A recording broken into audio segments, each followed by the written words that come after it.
So once again, thank you for having me for this wonderful session. And I've changed this topic a little bit. I didn't want it to be negative. So the idea is to, instead of saying common errors, and there are, in clinical medicine, there are no errors. There are always differences in opinion. What I'm going to talk about are tips for managing thyroid disorders in primary care practice. We are going to talk about a lot of frequently asked questions and a lot of frequently encountered issues in primary care practice as far as thyroid disorders are concerned. And I'll also give you some tips and tricks which will help you in your clinical practice. So it's going to be packed with a lot of clinical pearls and a lot of practical points. So, yeah, so this is what we are going to start with. So these are the 6 questions that we are going to answer. The first question is, should I order a thyroid function test in fasting or should it be in a post meal, right? Is an anti-TPO antibody is not coming down, right? There are times what to do. My patient is having a low TSH. Should I start the patient on Carbimazole? My patient's TSH is not coming down. What should I do? My patient has a thyroid nodule or a goiter. Should I get a surgery done? And finally, my patient's TSH is just about normal. Should I treat or not treat, right? So these are the questions which we are going to discuss in today's practice. Now, in the bottom, if you have any patient with any complicated thyroid disorder, you want to refer it, you can scan the QR code for sending your patient for an online consult with me, right? So this will be screened at several places during the presentation. So let's start with the first question, right? Should I order a thyroid function test in fasting or can it be ordered at any point of time randomly, right? So very interesting question. But before we go that, let's step one step back. And let's discuss what test should you order depending on what condition. So it will depend on 2 situations. Either the patient is not having any known thyroid disorder and you are suspecting that the patient is having thyroid disorder. Now, here I would like to say I'm very thankful to a lot of family physicians who actually make the diagnosis of thyroid disorder, right? You are the people who actually make the diagnosis and then refer the patient downstream. And then second is somebody who is already having thyroid disorder, what kind of test you will like to perform. So let's say you don't know what kind of, you're just suspecting that the patient has a thyroid disorder, right? So you are suspecting that the patient has either a hypothyroidism or hyperthyroidism, right? So what test you should do? Now, let's look at it in a way that if your patient is not very affording and you just want to limit the number of tests you want to order, you can just order a TSH, okay? So if you want to order just one test, I would suggest go with TSH. However, if you are suspecting that the patient has hypothyroidism, right, again, TSH is often enough to make a diagnosis. But if you are suspecting that the patient has hyperthyroidism or thyroid toxicosis, in that case, you have to order, it's better to order free T3, free T4 and TSH, right? So this is an important pearl I'd like to give out, right? So if you're thinking that, if your patient has limited resource, just do a TSH. But if you're thinking of hypothyroidism, again, TSH is enough. But if you're thinking of a thyroid toxicosis, at the first go itself, it's better to order all the 3, free T3, free T4 and TSH. Now, a lot of you will ask me that what if the patient already has a thyroid disorder, right? Patient is already known case of hypothyroidism or hyperthyroidism or thyroid toxicosis, what test would you order? Now, for a hypothyroid patient, right, on follow-up, again, I would say for limitations of resources, just a TSH is enough. So let's say your patient had a TSH of 15 and you started the patient on levothyroxine and after 2 months you repeat the TSH and TSH has now come down to 3.5. If your patient has thyrotoxicosis or hyperthyroidism, then a lot of the people make this mistake, and this is a very common error, right? This is a common error. They ask for a TSH on follow-up. No. The test you should do for a patient with thyrotoxicosis or hyperthyroidism on treatment is to check the free T3 and free T4.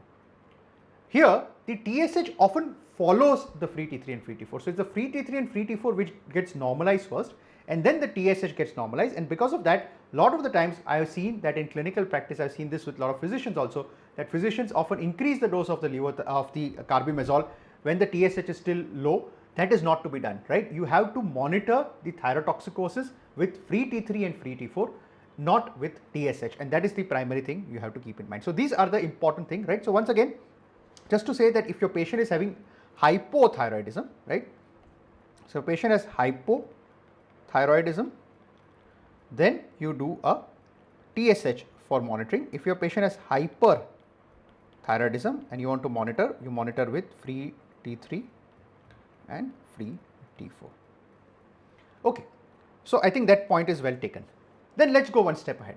Now, a lot of the time, a lot of physicians often ask me that should you do a free T3, free T4, or should you do a total T3, total T4? Now, it's, ideally, obviously, free T3, free T4 is the better test, but either in most cases is fine. But sometimes the labs are not very reliable. If you have a lab which is not very reliable, which is a little outdated, then it is better to order a total assay, because free assays often tend to have more errors. Right, so free assay is more difficult to perform, and that it's more expensive, and that's why sometimes you can have more errors. So that's why if you want, if you are practicing in a rural area, if your lab is not very reliable, it is better to do better to do a total than free. In pregnancy, again, remember the thyroxine binding globulin increases, so your total T3 and total T4 will be higher. That's why if you want to do a test, it's better to do free T3 and free T4 rather than total T3 and total T4. Again, in liver disease or any other condition where the albumin and globulin levels can be disturbed, free T3 and free T4 are better assays, right? So in general, if again your lab is reliable, and if you're if you're in a good lab, if your patient can afford, then free T3, free T4 are the better test. But if your lab is not reliable, then you can go for total T3 and total T4. But in general, it doesn't make too much of a difference except in certain situations like pregnancy or liver disease, etc. Now let's come to this important question, and that is, does the test require fasting?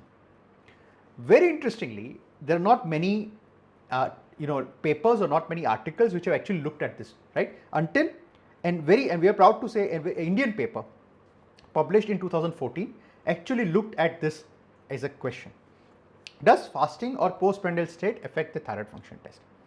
It's a very simple question, right? Unfortunately, we never had a very good answer. And here is the answer. So this study, what they did was they took patients, they did the same patient's test in the fasting, and they did it postprandial, and they wanted to see whether there is a statistically significant difference between the test when done fasting versus postprandial. And from this study, they concluded that the TSH level showed a statistically significant difference when done in fasting or postprandial. That means that there is a difference, especially if your patient, and it can lead to an error, especially if you are dealing with subclinical hypothyroidism. Now, what it's saying is that there is a difference between a fasting and postprandial TSH report, so it is better that you do it in fasting. But let me go into this a little bit deeper. Now, if your patient has subclinical hypothyroidism, or let's say you are doing the test for the first time, it is better to send a fasting TSH, right? So if you are testing for the first time, if you are screening the patient, or if your patient is already having or suspected to have a subclinical hypothyroidism, then send a fasting TSH. But if your patient is an overt hypothyroidism, that means the TSH is very high and T3, T4 are, free T3, T4 are low.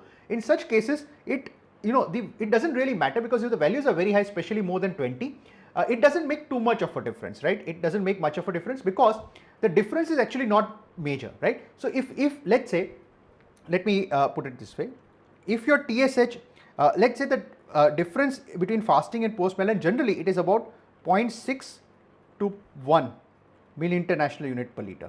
This is the difference. It's not a great difference, okay?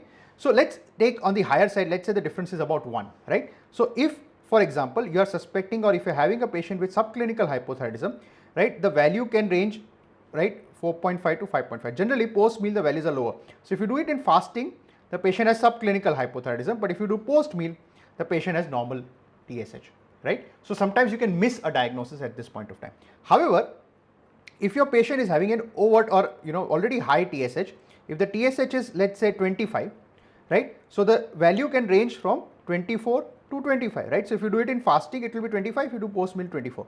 It doesn't make too much of a difference, right? So the point here that I'm trying to make is that the difference actually is, though statistically significant, not great a difference. Hence, if your patient you're suspecting, or if you're sending it for the first time, send a fasting TSH.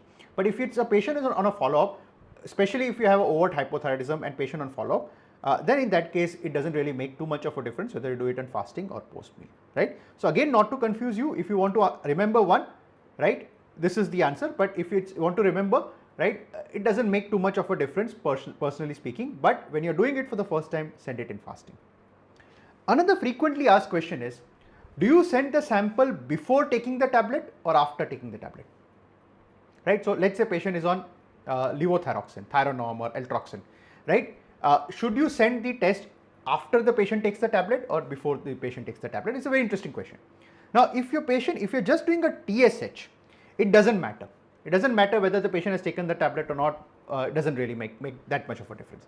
But if you're sending a free T3 and free T4 or a total T4, free T4 or total T4, it is very important that the test should be done before taking the medication. Before taking the medication, right? This is very important. So this instruction must be given, because sometimes what happens is that, remember, the assay itself, detects you're taking a levothyroxine, the blood levels of the free T4 goes high, and because of that, sometimes that itself gets detected in the test, right, in the assay. So the assay cannot differentiate whether the thyroid hormone is produced from your body or it's reached a steady state, or it is recently the tablet is taken from outside, right? That differentiation cannot happen. So it is important that in such situation, if you're doing a free T4, it is better to do the test before the patient takes the medication, and this has to be very important and kept in mind, right? So this is the end of the first question. Just to summarize a few points, important point, right? TSH, if you are doing for the first time, do it in fasting, right? And if you are sending a free T4 or a total T4 along with this, then it is always better that this test has to be done before the patient takes the medication, right? So this is the important thing which has to be kept in mind. Secondly, right, important message over here is that, remember, if you are following up a patient, if you are following up a patient with hypothyroidism, follow up with TSH, and if you are following up a patient with hyperthyroidism, do a free T3, free T4 on follow up. The third point is free T3, free T4, the assay does not make difference whether it's a total or free, but ideally if cost is not an issue and your lab is reliable, go for free rather than a total. So these are some important points you have to keep in mind. Now, another common problem that we see in clinical, just in fact, when I'm saying this today, just today itself, I got a patient with this kind of situation. A lot of the times we get patients referrals where the patient says that anti-TPO antibody is high, and my anti-TPO antibody is not coming down, and what should I do, right? This is a common thing, right? Now, let me give you a clinical case scenario. So you have a patient, 47-year-old patient, having subclinical hypothyroidism, right? Just to make it clear for family doctors who are not aware, what is subclinical and what is overt, right? Overt hypothyroidism. So subclinical hypothyroidism is when TSH is mildly elevated, right? Mildly elevated, and TSH is generally between about 5 to somewhere around 10, right? This is generally subclinical.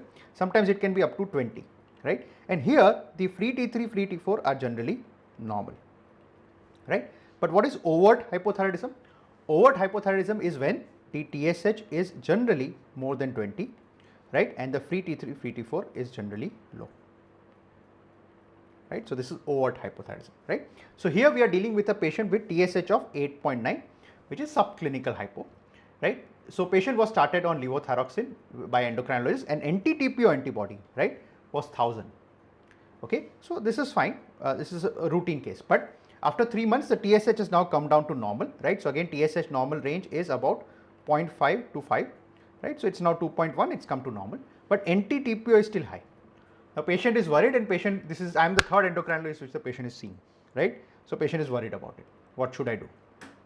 Okay, so first of all, and forgive my bias here, but let me tell you, anti-TPO antibody is one of the most useless tests in endocrinology. It has very little use, very limited use, and it's a very non-specific antibody. So ideally speaking, in primary care practice, don't send this test. It creates more problem than solutions. In which cases anti-TPO, what is anti-TPO antibody? In which cases is it useful? Basically, it's a marker of thyroid autoimmunity. However, it's a non-specific marker, and even people in general population can have it. And remember, levels of anti-TPO have very little correlation with severity of disease. So if you have higher anti-TPO antibody, doesn't mean that disease is more severe, and if you have slightly elevated anti-TPO, doesn't mean that the disease is mild. The levels do not have correlation with severity of the disease. So don't worry about the levels, okay? When is anti-TPO antibody useful? It is useful in subclinical hypothyroidism, especially, like I said, when the TSH is between 5 to 10 and you want to decide whether to treat the patient or not. In such cases, anti-TPO antibody is useful. So if anti-TPO antibody is positive, you treat, otherwise you don't treat. This is a very simple point. I'll tell you the nuances of it in the question number 6, which we are going to discuss. Secondly, if the patient is having pregnancy and hypothyroidism. In that case, anti-TPO antibody is important. Why it's important? Because sometimes anti-TPO antibody is correlated with early pregnancy loss or first trimester abortion. So hence anti-TPO antibody, especially if you're dealing with a hypothyroidism in pregnancy, it's a good test to order. And there is a condition called Hashimoto's encephalopathy, where anti-TPO antibody is found to be high. However, this is a neurological condition. It's not an endocrine condition, it's a neurological condition. But important thing is, even now neurologists feel that this condition is probably overrated. Its existence probably does not exist, right? It's now known as steroid responsive encephalopathy with autoimmune thyroiditis. It's the name itself is changed now. So it's not called Hashimoto's encephalopathy anymore, and it's a condition where its existence of the condition itself is questionable. So again, we'll not discuss, we'll probably discuss that in a separate lecture. But the point is that subclinical hypothyroidism or hypothyroidism in pregnancy are generally the conditions where anti-TPO antibody is indicated, but beyond that, it doesn't have any use. Should you serially measure anti-TPO antibody? Serially meaning, okay, you get it done once and then you on follow-up you get it done? No, never do it. There is no role of serial measurement of anti-TPO antibody, right? So when the patient says my levels of TSH is coming down but anti-TPO is not coming down, I say don't bother about it. Don't get this test repeated. This test has no value again. You repeat your TSH, get some other test done, but don't get anti-TPO antibody repeated. So serial value has little value, right? Now the TSH is normal and anti-TPO is antibody is high, right? Sometimes somebody, you have all these panels where they do hundreds of tests. In that, sometimes somebody does an anti-TPO and anti-TPO is high, but TSH is normal. Should we treat this condition? Answer is no, right? This is generally not treated. There's just, however, one condition where you consider treating, that is a lady who is planning for pregnancy or IVF and history of prior recurrent first trimester abortion. This is also a debatable point. However, in this condition, so let's say is a lady with recurrent first trimester abortion and TSH is something like 2.4 with anti-TPO positive. In that case, there is some evidence that you should consider treating, but in general cases, there is no role of treating these patients, right? You just follow up this patient, but treatment is not required. Okay, now let's look at a condition which is again frequent error in clinical practice, and I've seen this, physicians also make this error very commonly.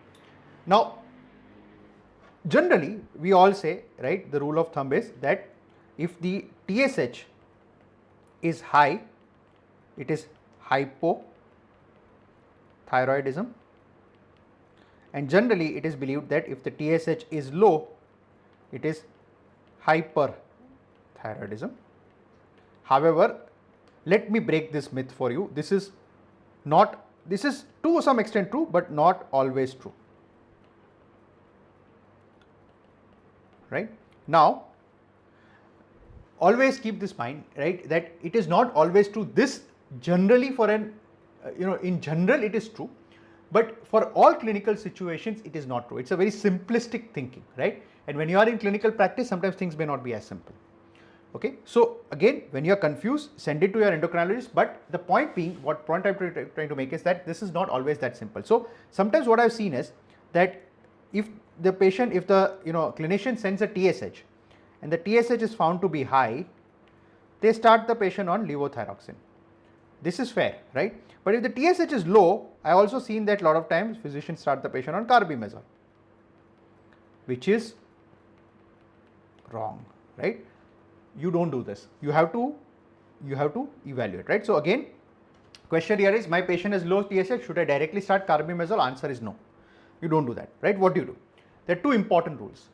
All low TSH is not thyrotoxicosis. In fact, let me tell you, all low TSH is not necessarily hyperthyroidism, right? That is what I'm trying, first thing.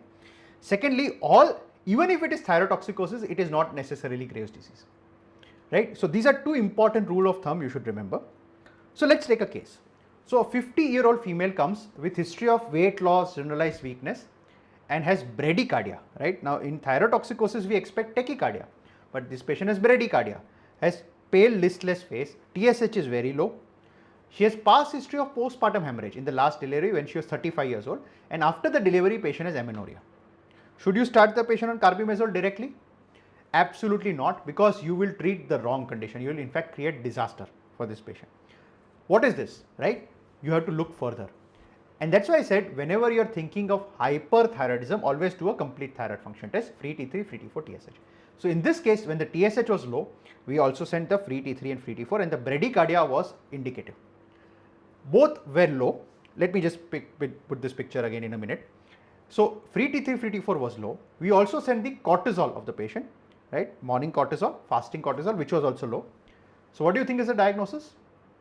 So this patient had what is known as Sheehan syndrome. Okay, now let's understand this point a little bit in a nuanced way, right? And this is a very important lesson, which again, a lot of even physicians make this common mistake, right? Now remember, there is this negative feedback system, right? So TSH stimulates, so TSH is produced by the pituitary, right? So TSH acts on the thyroid gland to produce T4 and T3, the thyroid gland,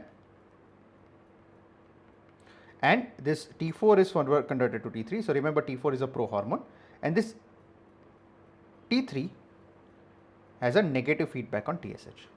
Okay, so this is the general rule of thumb, right? Now, in general, obviously, right, if the T3 and T4 are less, the TSH goes up. If the T3, T4 are high, the TSH goes down. This is the general. So these are all primary condition, right? So you have, so if you have, right, primary hypothyroid,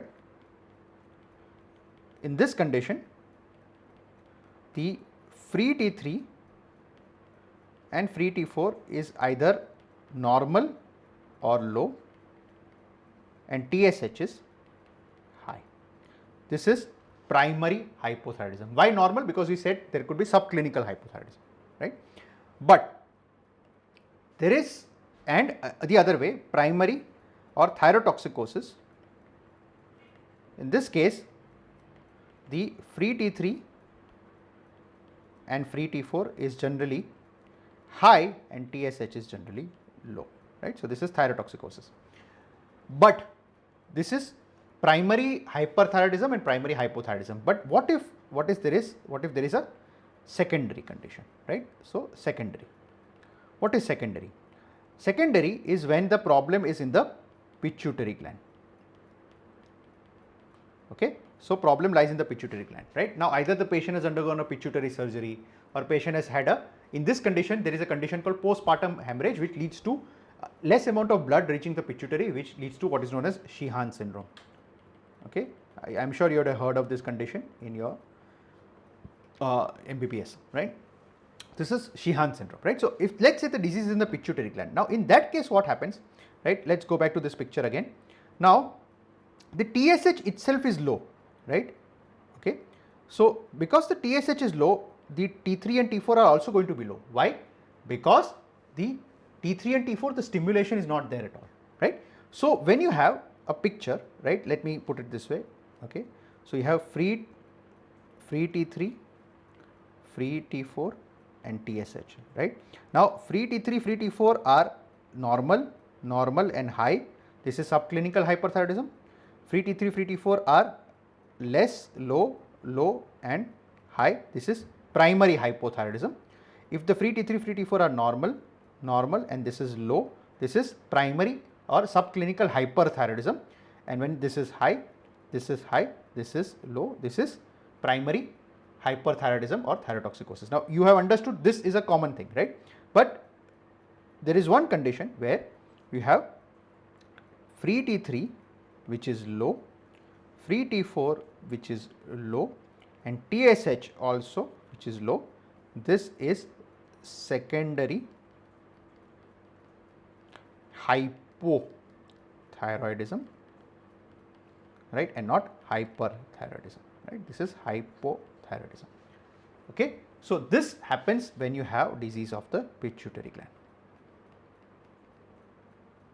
Now in some situation, let me not confuse you, some situation this TSH can also be normal, and some cases it could be mildly elevated also. But let me not confuse you, generally if you find a patient where the T3 is also low, T4 is also low and TSH is also low, in that situation immediately send the patient to endocrinologist because the patient is likely to have a pituitary disorder. Okay, let's look at another case. So this is another 50-year-old female, similar, but let's take some other things, right? Patient comes with history of weight loss, generalized weakness, initially things, but now this patient, another patient has a tachycardia, has an anxious phase. Her TSH is again low. She has history of recent viral fever. She has tenderness in the thyroid region. Should you start this patient on carbimazole? Again, no, right? Now, even though this looks like thyrotoxicosis and probably looks at thyrotoxicosis, you do further test, and further tests, free T3, free T4 are elevated. So now should you start the patient on carbimazole? No, still not no, right? Remember, carbimazole is mainly indicated for Graves' disease. It's a specific form of hyperthyroidism or thyrotoxicosis and some other cause of thyrotoxicosis, but not in all cases of thyrotoxicosis. This is very important. And so before you have a patient with thyrotoxicosis, it is always important to establish the diagnosis. And to establish the diagnosis, if this test is available, you should do a technetium thyroid scan, technetium 99 thyroid scan. And if this thyroid scan shows a reduced uptake, in this, like in this case, you have a condition called as subacute thyroiditis, right? So subacute thyroiditis is it's not an uncommon condition, it's a very common condition in India. It is generally because of viral infection where you have a transient thyrotoxicosis, right? So typically what happens, and it generally is a self-resolving condition. You have to give a small course of steroids and the thyroid function completely resolves in some time, right? In subclinical, in subacute thyroiditis, generally it is, like I said, because of viral infection. Initially the TSH goes low, then it normalizes, then it goes up, right? Sometimes it can come back to normal or sometimes it can remain high, right? So this is subacute thyroiditis. And subacute thyroiditis, you don't give carbimazole, right? The treatment is not carbimazole. Treatment is to either give glucocorticoids or give nothing and just wait and watch. So remember this here, the important point, and you should not forget this. All low TSH don't start carbimazole directly. All patients with thyrotoxicosis don't start carbimazole directly. Evaluate, find the cause, and if the patient has Graves' disease, where you have increased uptake on a technetium scan, then you give carbimazole, otherwise you don't give, right? And if you are again confused, send it to a nearby endocrinologist. So these are very important lessons which you have to come in mind, right? Now, let's take another common clinical situation that we encounter in clinical practice. My patient's TSH is not coming down, what should I do, right? So let me tell you a case here. So this is a case of this is a 28-year-old female who is referred to me for uncontrolled hypothyroidism, and she is a prior history of recurrent first trimester abortion also because of hypothyroidism. Her weight is 65. Her TSH is very high. She has normal T3 and T4, but TSH is more than 100. Anti-TPO antibody is positive. I said it's not a very useful. In this case, this anti-TPO has little role, but because there is history of abortion, somebody has done this. Fine, it is okay. Currently, the patient is on 175 microgram of levothyroxine every day, which is 2.6 microgram per kg per day. Now, patient says that she is more or less compliant, but she is also taking some other medicines for planning of pregnancy like calcium, iron, folic acid, B12, etc. And she is again planning for pregnancy. So, of course, with TSH of more than 100, you will say, no, not the right time to go for pregnancy. You have to bring the TSH down. But TSH is not coming down at all. What do you do? So, this is a condition which is known as refractory hypothyroidism. Refractory hypothyroidism is when the TSH is high despite for more than 6 weeks, despite the dose of levothyroxine more than 2 microgram per kg per day. So this patient is, the dose is 2.6 microgram per kg per day, that is, it is more than 2, that means this patient is defined as refractory hypothyroidism. It's a very common condition and we get referrals for this very, very often in clinical practice. So what do you do? So these are the 5 steps which you should do for suspected refractory hypothyroidism or patient having refractory hypothyroidism. First is, of course, very important, check compliance. Patient is not taking the medicine at all, then how will the TSH come down? And sometimes what happens is that the patient takes the medicine just a few days before they come to meet you, right? Because they know that you are going to check the thyroid, right? So in such situations, the T3, T4 often comes normal and TSH is high because TSH takes few weeks for it to come down. So if this, like in this case, you can see the patient says that patient is compliant, but you can see T3, T4 is normal, but TSH is high. So this is a very classical thing. This immediately brings to my point that patient is not compliant, and just a few days before the patient is coming to meet me, the patient has started the medicine, right? Because of that, T3, T4 is normal, but TSH is still high. Second, very important, the medication has to be given 30 to 60 minutes before breakfast or before any meal, right? It is very important. However, you will often say that patient says, no, I take it. First thing in the morning, after 1 hour only, I have my breakfast. Then you ask them, what about tea? Oh, no, tea to I have immediately after taking the medicine. both your tea, coffee, whatever you are having, milk in the morning, that also the gap should be at least 30 minutes, ideally 60 minutes. So sometimes the patient is not taking the medication properly. Sometimes they could have interfering medication. We'll see the list of this.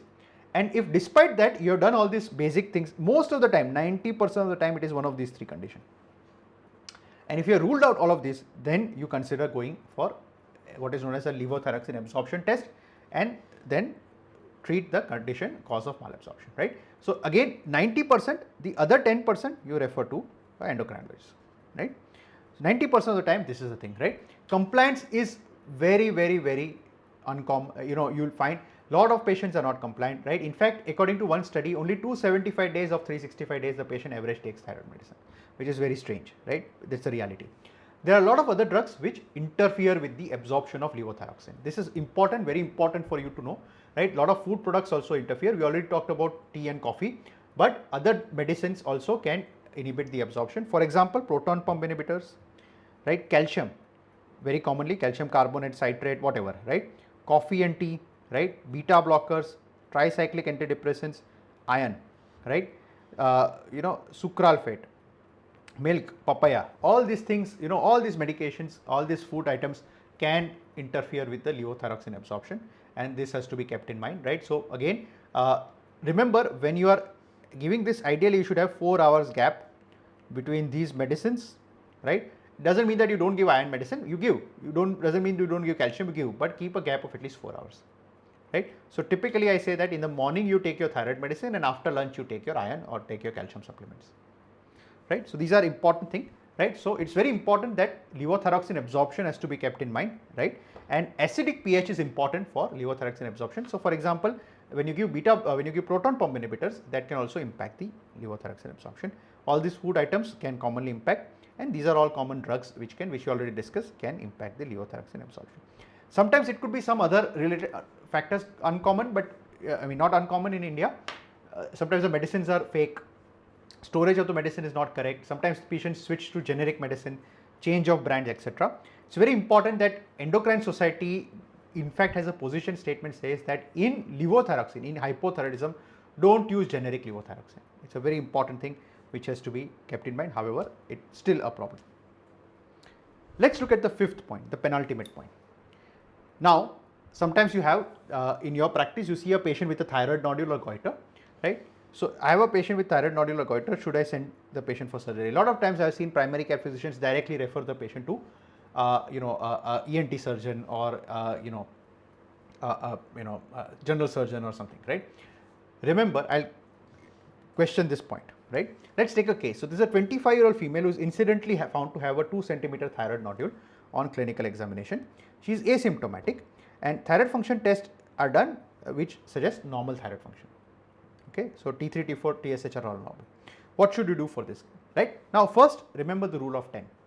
The rule of 10 for thyroid nodule is only, 10% of the population is thyroid nodule. So if there are 100 people listening to this, if I ask all of you to get a ultrasound done, 10 of you will have a nodule, right? But only 10% of the nodules have malignancy, and only 10% of thyroid nodules require surgery. 90% of thyroid nodules don't need surgery. This is the reality. However, in practice, I've often seen a lot of the times unindicated patients also undergo surgery, right? Don't send your patients, first send it to an endocrinologist, let them evaluate and consider whether the patient needs a surgery or not. 90% of the time, patient will not need surgery. Okay, so don't send it directly to the surgeon. Send it to a rational surgeon, but don't send it to a person who will directly send the patient for surgery, because 90% of the time they don't need surgery, right? So what is the next step? Whenever you have a thyroid nodule, the important test you have to do, there's one test you have to do, USG guided FNAC, not biopsy, FNAC, right? And based on the FNAC, there is something called Bethesda staging, right? This Bethesda staging is done. Bethesda stage, there are 1 to 6. Only in one, Bethesda 2, right, is benign. Bethesda 3, 4, 5, 6 is malignancy, but most of the cases, 90% of the cases, you will find Bethesda 2. So if patient has Bethesda 2, there is little or no role of surgery, except in very limited cases. Most cases, generally surgery is not required. For Bethesda 3, 4, 5, 6, you can send the patient to a surgeon, it's fine, right? Even in this, some cases it's not required, only 5 and 6 is technically indication for surgery, but fine, I can understand. 3, 4, 5, 6 you can do, right? So the important thing you have to remember is that when you have a thyroid nodule, first do an FNSE and then take a thing, right? Some other treatment options are also available. So if the patient has a cystic nodule, right, it's a watery cystic nodule, you can do a percutaneous aspiration and ethanol ablation, right? And we do all this inside us. So if you have a patient who wants to get rid of the thyroid nodule, but surgery is not indicated, right, we can do other options. Sometimes in solid nodules, especially it's a young female who has the nodule is visible and it doesn't look good in terms of maybe marriage prospect or cosmetic things. In that cases, you can do a USG guided microwave ablation. This is also something we commonly do in our practice. So let's look at another case. 25-year-old female with a large goiter. There is no symptoms per se, but on lying down, this is again very similar to a patient that I saw today. On lying down, the patient has difficulty in breathing and has difficulty especially during exertion. So what should you do next? So if the patient has a goiter, right, even if it's a large goiter, you can, you again have to evaluate, especially if it's nodular goiter, then you should do an FNSE. Obviously, thyroid function test has to be done and thyroid scan has to be done, right, especially if TSH is low. So these are all basic tests you should do in any goiter before again evaluating. Now, the options are, if the patient has malignancy, definitely send the patient for surgery.